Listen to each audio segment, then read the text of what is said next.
True love ആണോ നിങ്ങളുടേത് എന്ന ഈ അടുത്ത് ചെയ്ത ഒരു വീഡിയോ ബേസ് ചെയ്ത് കുറേയധികം ക്വറീസ് വന്നിട്ടുണ്ടായിരുന്നു. എല്ലാവർക്കും അറിയേണ്ടത് ഒരു കാര്യമാണ്, അങ്ങനെ നോർമലാണോ കുറച്ച് കഴിയുമ്പോൾ നമ്മുടെ റിലേഷൻഷിപ്പിൽ ഒരു സർട്ടൻ പഴയ പാഷനൊക്കെ കുറഞ്ഞു വരുന്നതായിട്ട് തോന്നുന്നത്. ആദ്യത്തെ ആ ഒരു ഫയറി സ്റ്റേജിൽ അത് കഴിയുമ്പോൾ ഇതൊന്നും തണുക്കും, രണ്ടാൾക്കാരും സെറ്റിലായി തുടങ്ങും. ഇത് മിക്കവർക്കും അക്സെപ്റ്റ് ചെയ്യാനുള്ള ബുദ്ധിമുട്ട് എന്താണെന്ന് വെച്ച് കഴിഞ്ഞാൽ, നമ്മുടെ മൂവീസും നമ്മുടെ ഫാൻറ്റസി സ്റ്റോറീസും ഒക്കെ കാണിക്കുന്നത് ആ ഫയറി പാഷനേറ്റ് ലവിനെ മാത്രമാണ്. ഒരാളുമായിട്ട് ഒരുമിച്ച് കഴിഞ്ഞു തുടങ്ങിക്കഴിയുമ്പോൾ നോർമലി അവർക്ക് പനി വരാം, ജലദോഷം വരാം, മൂക്കൊക്കെ ഒലിപ്പിച്ച് അവിടെ ഇവിടെ ഇരിക്കാം. ഇതിനെപ്പറ്റി ഏതെങ്കിലും സിനിമയിൽ കാണിക്കുന്നുണ്ടോ? നമ്മൾ ആരും ചിന്തിക്കാത്തൊരു പെർസ്പെക്റ്റീവാണ്. അവർ ചില ദിവസങ്ങളിൽ ഭയങ്കര ക്രാങ്കി ആയിരിക്കാം, തൊട്ടതിനും പിടിച്ചതിനും ദേഷ്യമായിരിക്കാം. ചില സാധനങ്ങൾ നമ്മൾ വാങ്ങിച്ചുകൊണ്ട് വരാൻ പറഞ്ഞു കഴിയുമ്പോൾ ചിലപ്പോൾ നമ്മൾ മറന്നു പോകാം.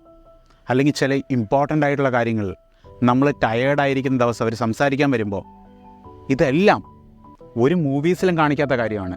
ഇങ്ങനെ ഈ മൂവീസ് മാത്രമല്ല ഒരിക്കലും നമ്മുടെ റിലേഷൻഷിപ്പിനെ ഡിഫൈൻ ചെയ്യേണ്ടത്. സോ അത് നോർമലാണ്.